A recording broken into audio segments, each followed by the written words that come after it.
Good day and welcome back to News Eye with Rosio TV.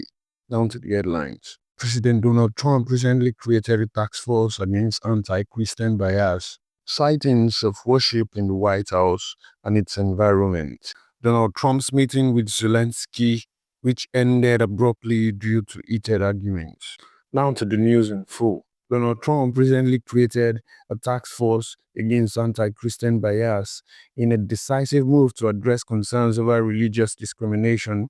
President Donald Trump has established a federal task force dedicated to eradicating anti-Christian bias within the government. Announced earlier this month following the National Prayer Breakfast, this initiative aims to halt all forms of anti-Christian targeting and discrimination across federal agencies, including the Department of Justice, Internal Revenue Service, and Federal Bureau of Investigation. Attorney General Pam Bondi has been appointed to lead the task force to eradicate anti-Christian bias, underscoring the administration's commitment to safeguarding religious liberties. President Trump emphasized the importance of these efforts, stating, "Americans of faith are the souls of our country, and they have been from the beginning." This executive order builds upon previous actions from Trump's first term, including initiatives upholding religious liberty and recognizing the essential contribution of faith-based organizations. The task force is expected to investigate and address instances of illegal discrimination,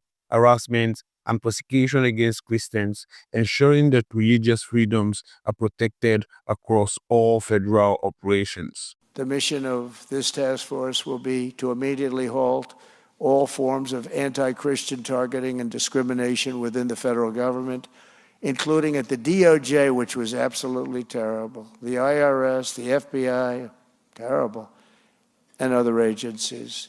In addition, the task force will work to fully prosecute anti-Christian violence and vandalism in our society and to move heaven and earth to defend the rights of Christians and religious believers nationwide. In another news, there were sightings of recent worship in the White House and its environment. In a significant demonstration of faith and governance, President Trump hosted a worship service in the White House earlier this month. This event coincided with the signing of an executive order establishing the White House Faith Office, aimed at empowering faith-based entities, community organizations, and house of worship to better serve families and communities. This service, led by prominent faith leaders, featured prayers and reflections emphasizing unity, compassion, and the role of faith in public life. Pastor Paula White Kane, appointed to head the newly formed Faith Office, delivered a sermon highlighting the importance of religious freedom and community service. The establishment of the White House Faith Office marks a renowned focus on collaboration between the federal government and faith-based organizations, aiming to address societal challenges through combined efforts. These initiatives have been met with both support and criticism, reflecting the diverse perspectives on the intersection of faith and the policies in America.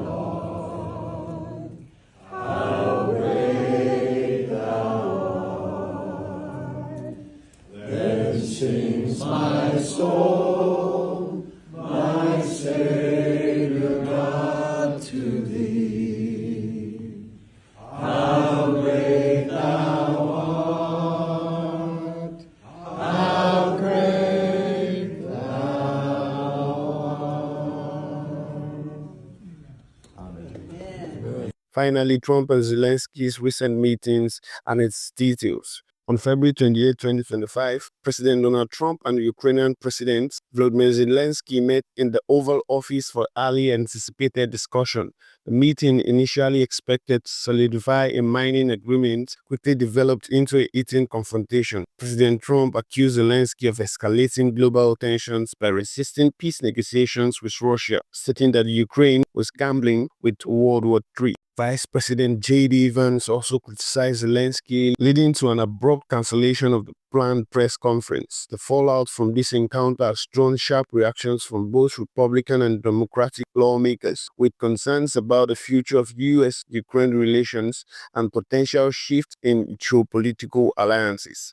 This incident underscores the complexities of international diplomacy amidst ongoing global conflict. The United States of America, and for the good of the world. I'm aligned with the world. and I want to get this thing over with. You see the hatred he's got for Putin. It's very tough for me to make a deal with that kind of hate. He's got tremendous hatred, and I understand that, but I can tell you the other side isn't exactly in love with, him either. So it's not a question of alignment. I'm aligned with the world. I want to get the thing set. I'm aligned with Europe. I want to see if we can get this thing done. You want me to be tough? I could be tougher than any human being you've ever seen. I'd be so tough. But you're never going to get a deal that way. So that's the way it goes. All right, one more question. I would respond to this. So look, for 4 years in the United States of America, we had a president who stood up at press conferences and talked tough about Vladimir Putin, and then Putin invaded Ukraine and destroyed a significant chunk of the country. The path to peace and the path to prosperity is maybe engaging in diplomacy. We tried the pathway of Joe Biden of thumping our chest and pretending that the President of the United States' words mattered more than the President of the United States' actions. What makes America a good country is America engaging in diplomacy. That's what President Trump is doing. Can I ask you? Sure. Yeah? Yeah. Okay. So he occupied our parts, big parts of Ukraine, part of East and Crimea. So he occupied it on 2014. So during a lot of years, so I'm not speaking about just Biden, but those time was Obama, then President Obama, then President Trump, then President Biden, now President Trump, and God bless, now President Trump will stop him. But during 2014, nobody stopped him. He just occupied and took. He killed people. You know what the contact line? 2015. 2014. 2014 and 2014. 2014. Yeah. So I was not here. Yeah, but That's exactly right. Yes, but during 2014 till 2022, the situation the same. The people have been dying on the contact line. Nobody stopped him. You know that we had conversations with him, a lot of conversation, my bilateral conversation, and we signed with him, me, like a new president. In 2019, I signed with him the deal. I signed with him, Macron and Merkel, we signed ceasefire. Ceasefire. All of them told me that he will never go. We signed him with gas contract. Gas contract. Yes, but after that, he broken this ceasefire. He killed our people and he didn't exchange prisoners. We signed the exchange of prisoners, but he didn't do it. What kind of diplomacy, JD, you are speaking about? What do you mean? I'm talking about the kind of diplomacy that's going to end the destruction of your country. Yes, but if you Mr. President, with respect, I think it's disrespectful for you to come into the Oval Office and try to litigate this in front of the American media. Right now, you guys are going around and forcing conscripts to the front lines because you have manpower problems. You should be thanking the President for trying to bring an end to this conflict. Have you ever been to Ukraine that you say what problems we have? I have been to. Come once. I've actually watched and seen the stories, and I know what happens is you bring them on a propaganda tour, Mr. President. Do you disagree that you've had problems bringing people into your military? And do you think that it's respectful to come to the Oval Office of the United States of America and attack the administration that is trying to prevent the destruction of your country? A lot of questions. Let's start from the beginning. Sure. First of all, during the war, everybody has problems, even you, but you have nice ocean and don't feel now, but you will feel it in the future. God bless. You don't know that. God bless. You don't God know bless. that. You will not have a war. Don't tell us what we're going to feel. We're trying to solve a problem. Don't tell us what we're going to feel. I'm not telling you. Because I'm you're in no answering on this position to question. dictate that. That's exactly Remember what this. you're doing. You're in no position to dictate what we're going to feel. You We're going to feel very you will good. Feel influenced. We're going to feel very I'm good and telling very you, strong. You will feel influence. You're right now not in a very good position. You've allowed yourself to be in a very bad position, and he happens to be right about it. From the very beginning of the war. You're not in a good position. You don't have the cards. cards right now.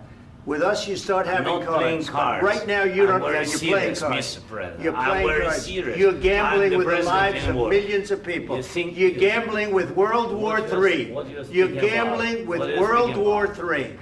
And what you're doing is very disrespectful to the country, this country. That's with all backed respect to you your far country. more than a lot of people said Very they respect. should have. Have you said thank you once? This A lot entire of meeting? times. No, in this Even entire meeting, today. have you said thank Even you? today. You went to Pennsylvania and campaigned for the opposition in October. Offer some words of appreciation for the United States what of are you speaking America about? and the president who's trying to save your country. Please, you think that if you will speak very loudly about the war, you He's can... not speaking loudly. He's not Yeah. speaking loudly. Your country Can is I- in big can I- trouble. can I Wait a answer? minute. No, Can you've I done a lot answer? of talking.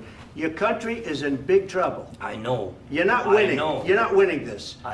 You have a damn good chance of we are coming out staying, okay because of Mr. us. President, we are staying in our country, staying strong from the very beginning of the war. We've been alone, and we are thankful. I said thanks You haven't in been this alone. cabinet, You and haven't not been only alone. in this We cabinet. gave you, through I this said stupid thank you. president, $350 billion. You voted We gave for you your military president. equipment, You and you voted men for are your brave, but they had to use our military. What about If West you didn't have You our invited military me- equipment, you invited if me you to didn't speak- have our military equipment, this war would have been over in 2 weeks. In 3 okay? days, I heard it from Putin. In 3 days, this is something Maybe new. less. In 2 weeks, of course, yes. It's going to be a very hard thing to do business like this. I Again, tell you. just say thank you. I said a lot of except times that thank there, you except to that, American people. Except that there are disagreements, and let's go litigate those disagreements rather than trying to fight it out in the American media when you're wrong. We know that you're wrong. But you see, I think it's good for the American people to see what's going on. I understand, sir. I think it's I very understand. important. That's why I kept this going so long. You have to be thankful. You don't have the I'm cards. thankful. You're buried there. Your people are dying. tell you You're again, running I low know. on soldiers. Don't- Listen, don't, please, you're running Mr. low on President. soldiers. It would be a damn good thing. Mr. And then President. then you tell us, I don't want a ceasefire. I don't want a ceasefire. I want to go and I want this. Look, if you could get a ceasefire right now, I tell you, you take it so the bullets stop flying and your men stop getting killed. Of course, we want to stop the war. But you're I saying said- you don't want a ceasefire. But I said to you, I want a with ceasefire. guarantees. Because you'll get a ceasefire faster than an agreement. Ask our people about ceasefire, what they think. That wasn't doesn't with matter me. for you what- That what wasn't this with me. means. It That was wasn't with with a you. guy named Biden who was not a smart person. This That is was your, with, this that was is with your Obama. president. It was your president. Excuse me. That was with Obama, who gave you sheets, and I gave you javelins. Yes. I gave you the javelins to take out all those tanks. Obama gave you sheets. In fact, the statement is Obama gave sheets and Trump gave javelins. You got to be more thankful, because let me tell you, you don't have the cards. With us, you have the cards. But without us, you don't have any cards. One more question to Mr. Vice President. I'm sorry. It's going to be a tough deal to make, Um, because the attitudes have to change. what if Russia breaks ceasefire? What if Russia breaks peace talks? What do you do then? I understand that it's a heated conversation right now. What are you but saying? what She's if asking, Russia- what if Russia Putin breaks the ceasefire? for the What if anything? What if a bomb drops on your head right now? But they have Okay? broken What if they ceasefire broke it? many I don't know. They broke it with Biden because Biden, they didn't respect him. They didn't respect Obama. They respect me. But what- Let me tell you, Putin went through a hell of a lot with me. He went through a phony witch hunt where they used him and Russia. Russia. You ever hear of that deal? That was a phony Hunter Biden, Joe Biden scam. Hillary Clinton, Shifty Adam Schiff. It was a Democrat scam. And he had to go through that. And he did go through it. We didn't end up in a war. And he went through it. He was accused of all that stuff. He had nothing to do with it. It came out of Hunter Biden's bathroom. It came out of Hunter Biden's bedroom. It was disgusting. And then they said, oh, the laptop from hell was made by Russia. The 51 agents. The whole thing was a scam. And he had to put up with that. He was being accused of all that stuff. All I can say is this. He might have broken deals with Obama and Bush, and he might have broken them with Biden. He did, maybe. Maybe he didn't. I don't know what happened. But he didn't break them with me. He wants to make a deal. I don't know if you can make a deal. The problem is, I've empowered you to be a tough guy. And I don't think you'd be a tough guy without the United States. And your people are very brave. But you're either going to make a deal or we're out. And if we're out, you'll fight it out. I don't think it's going to be pretty, but you'll fight it out. But you don't have the cards. But once we sign that deal, you're in a much better position. But you're not acting at all thankful. And that's not a nice thing. I'll be honest, that's not a nice thing. All right, I think we've seen enough. What do you think? What's huh? this negotiation? This is going to be great television, I will say that. All right. We'll see what we can do about putting it together. Thank you, sir. I need the back of the We'll see. I don't know. Guys, come on. Wait, hey, guys, come on, let's move, please.